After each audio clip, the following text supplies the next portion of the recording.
5 তারিখের পরে যেটা দেখতে পেলাম, শুধু ব্যানারটা পরিবর্তন হয়েছে। ব্যানার পরিবর্তন হয়ে নতুন একটা দলের নামে বিভিন্ন তৃণমূলের নেতাকর্মীরা বিভিন্নভাবে দখলদারি, মাদক, চাঁদাবাজি, সন্ত্রাসী কর্মকাণ্ডে লিপ্ত হয়েছে। তখন আমরা সিদ্ধান্ত নিলাম যে আমরা কেরানীগঞ্জের মধ্যে 12টা ইউনিয়নে আমরা এই দখলদারিত্ব, চাঁদাবাজির বিরুদ্ধে আমরা সোচ্চার হব। তো প্রথম আমরা সুবাড্ডা থেকে শুরু করলাম। এখানে উপস্থিত সকল ইউনিয়ন সহযোদ্ধারাও ছিল, সাইমন ভাই ছিল, জাভেদ ভাই ছিল, অনেকে উপস্থিত থাকার চেষ্টা করছে। অনেক জায়গা থেকে অনেক লোক আসছিল। তো আমরা একটা র্যালি করি। র্যালিটা ছিল সন্ত্রাস, চাঁদাবাজ, দখলদারের বিরুদ্ধে। তো র্যালিটা যখন 14 তারিখে আমরা করি, করার পর এই ওই অঞ্চলে যারা দখলদার, নব্য চাঁদাবাজ, তারা হচ্ছে একটা আতঙ্কে পড়ে যায় যে আবার ছাত্র জনতা তো আবার ঐক্য হয়ে যাচ্ছে।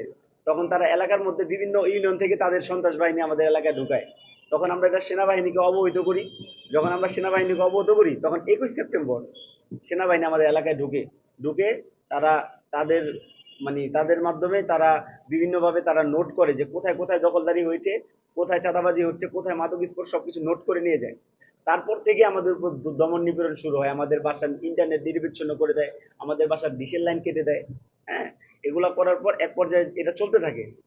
একটা পর্যায়ে গিয়ে আবার এটা সুন্দরভাবে আমাদের প্রেস ক্লাব থেকে কিছু সাংবাদিক আসে, আমাদের জাতীয় প্রেস ক্লাব থেকে আইসা, ওনারা ডিরেক্ট একটা ভিডিও আকারে সুন্দর করে বার্তা দেয় যে কেরানীগঞ্জের বর্তমান অবস্থা, দখলদারিত্ব কিভাবে চলতেছে, কোথায় কোথায় হচ্ছে, কারা করতেছে এবং প্রতিবাদে কারা কারা। সেখানে আবার আমার নামটা তারা উল্লেখ করে যে সাজ্জাদ আল ইসলামের নেতৃত্বে সুবাড্ডাতে এই প্রোগ্রামটা হয়েছে। তো তখন তারা যারা এখানে দখলদারিত্ব ছিল তারা কি করলো, আরো আশেপাশে যারা দখলদার আছে তাদের সাথে সংঘবদ্ধ হয়ে তারা একটা প্ল্যান করে যে আমাকে একটা আক্রমণ করবে হত্যার উদ্দেশ্যে।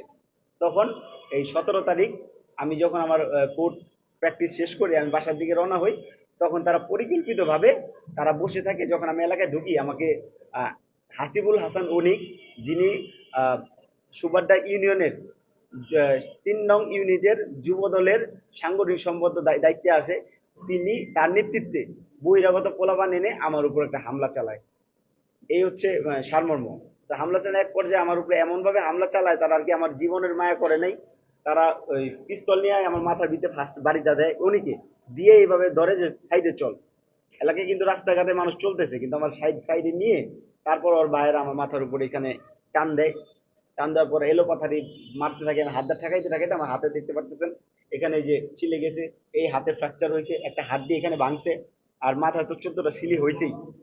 এই হচ্ছে আমাদের অবস্থা। আমাদের একটা মেসেজ, আমরা কোনো কেরানীগঞ্জের ছোট্ট একটা ইস্যু নিয়ে আমরা কথা, আমরা একটা বাংলাদেশের যেই প্রান্তেই বৈষম্যবিরোধী ছাত্র আন্দোলনের যারাই আহত হয়েছে, সবার একটা উদ্দেশ্য যে ছিল 5 তারিখে আমরা 5 তারিখের পর নতুন করে আর এই দেশে চাঁদাবাজি, দখলদারিত্ব চলবে না। তো আমরা কেরানীগঞ্জের পক্ষ থেকে একটা মেসেজ দিতে চাই যে আমরা ছাত্র সমাজ বা ছাত্র জনতা সবাই সংঘবদ্ধ হয়ে আমরা এই নতুন করে নব্য দখলদারিত্ব, চাঁদাবাজি মেনে নিব না। যে যে যার অবস্থান থেকে আপনার একত্রিতবদ্ধ হন, আপনারা আপনার সংগ্রাম চালিয়ে যান। কিন্তু আমরা যারা আছি, ইনশাল্লাহ, আমি সাজ্জাদ আল ইসলাম কেরানীগঞ্জে অন্তত দখলদারিত্ব, চাঁদাবাজি হইতে দিব না। যতদিন আমার শরীরে রক্ত আছে, এটার বিরুদ্ধে আমি লড়ে যাবো ইনশাল্লাহ। ধন্যবাদ। না, এখন পর্যন্ত মামলা তো গতকালকে রাইতে হয়েছে, ফাইলিং হয়েছে। তো আজকে সব হ্যাঁ, না, ঘটনা ঘটার পরে যখন ঘটনা ঘটিয়েছে সেই রাত্রে সবাই পালিয়ে গিয়েছে।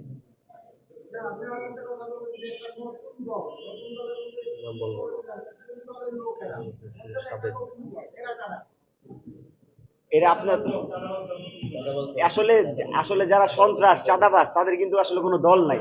তাদের একটাই পরিচয়, তারা হচ্ছে